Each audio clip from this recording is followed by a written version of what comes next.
My name's Ian Woods. I'm Chair of the Nimmie Tribal Council, who heads up the organisation which is managing Nimmie Caira at the moment. How much area does the project cover? The area of Nimmie Caira is 84,000 hectares, and we're in the southwest of the Murray-Darling Basin. We're at the end of, nearly to the end of the Murrumbidgee River, and it's the last big wetland area before you get into South Australia. Tell me about Bridging the Gap scheme and what it involves.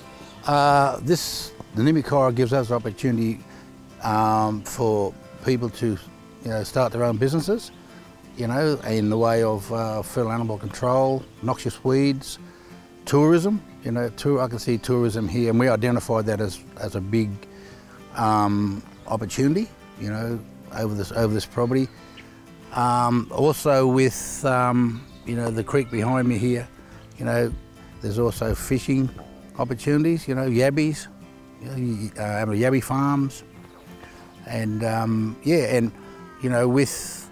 because there's 14 homesteads, there's opportunity for carpenters, electricians, plumbers, and we'd like to see that all come from our own mob or the Burrarungal community.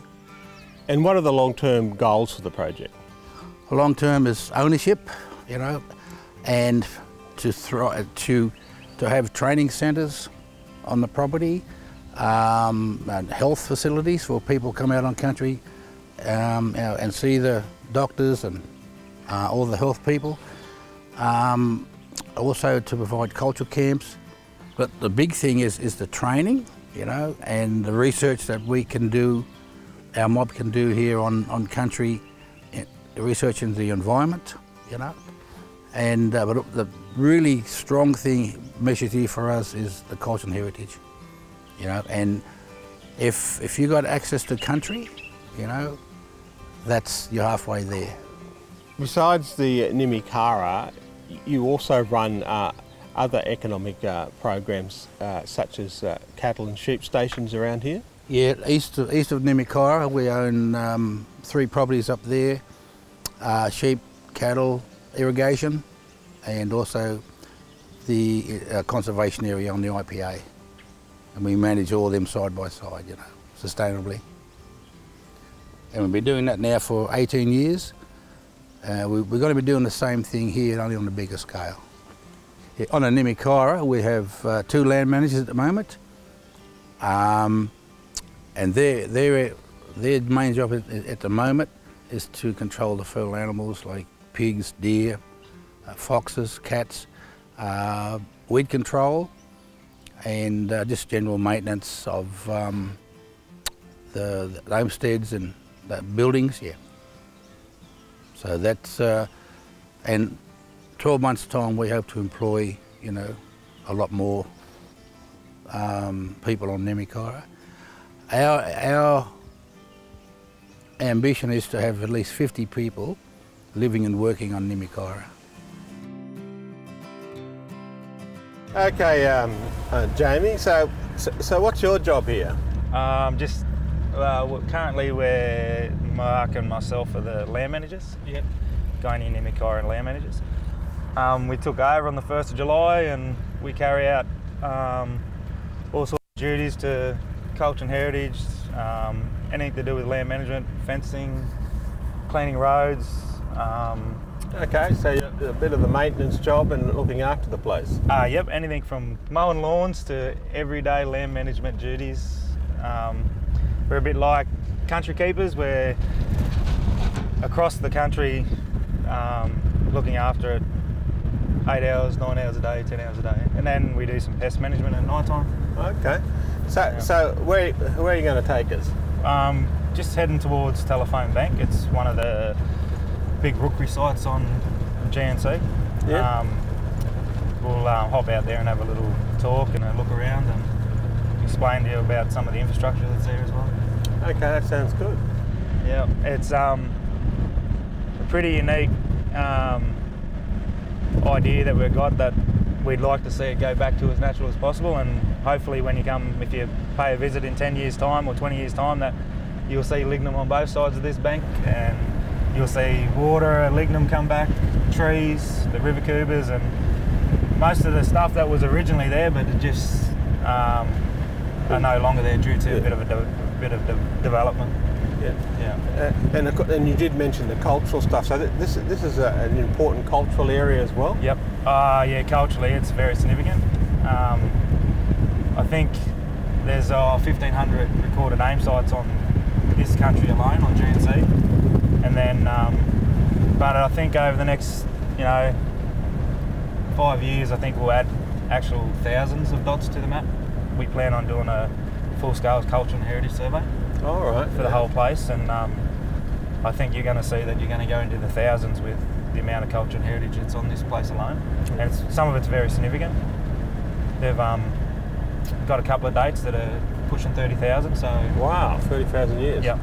Okay, James. So what's this here? I was mentioning about some of the culture and heritage sites on the way down, and I just thought I'd stop and show you some of the sites that were actually situated on this country. And it's all throughout. It's not just in this spot, but there's probably up to 100 sites like this on Nimmie Caira.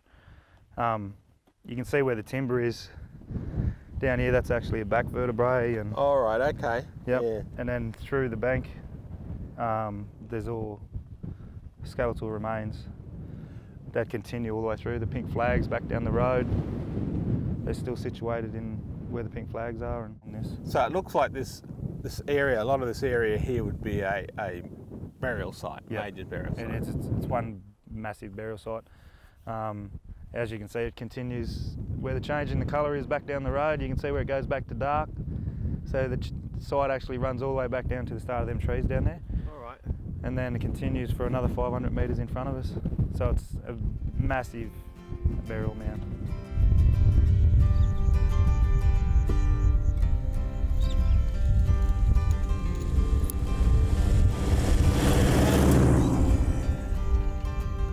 Mark, you're one of the land managers. Yep. Is that the right title for you? So what entails your job? So from day to day, a lot of my role is to maintain, infrastructure and pest management, environmental water management, and also, inspection of exotic weeds to see what we've got on the place, and basically carry out eradication of those weeds and pest animals. So and other things as well, like at this point, purchase of machinery and all that sort of stuff through the planning stages of the Nimmie Caira project. So you love living out here? Oh yeah, love it. It's good. I've grown up around this area my whole life. My mob is primarily north of the Lachlan, but Nyampar country, but I've grown up around here in the low Bidgie, and this country here is where I've worked my whole life, and I love this sort of country and love working out here. But yeah, it's good. A lot of good opportunities here for the Aboriginal community. Oh, definitely. Us getting this country opens up a wide range of opportunities. Everything from cultural practice, they can come into cultural camps if they like, they can, economic benefits. There's a whole wide range of things, and education. So it opens it up for school groups and stuff to come out and learn about Aboriginal culture and heritage, actually on country and not just in the classroom.